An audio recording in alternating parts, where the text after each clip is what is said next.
Hey guys, and welcome back to this channel. In this video, I'll be showing you guys how you can add decorative frames to your videos on CapCut PC.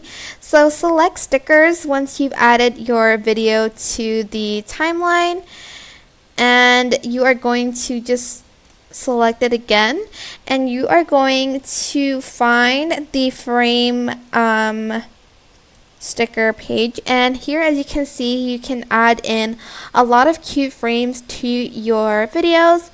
There's even an iPhone one which I missed. So let's add in, for instance, this one. I'm going to add it to track, and I'm also going to adjust it to its original size, and I'm also going to adjust the video and adjust the frame a little bit. This one's not very visible, so let's find another one that's kind of visible to this. Like this one, I feel like that will be visible, or this one. I think I'm just going to add this one instead because it matches with the video, I think. Just add the frame to the video. You can adjust the scale here, but I'm just going to scale down the video instead and put it here.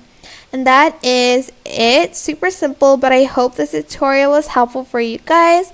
Don't forget to like, comment, share, and also subscribe to this channel if you haven't done that already. If you have any questions, just leave it in the comment section down below, and I will try my best to answer them all for you guys. And if you found this video helpful, please click the thanks button above the description box down below. This will be all for this video. Thank you so much for watching. Bye!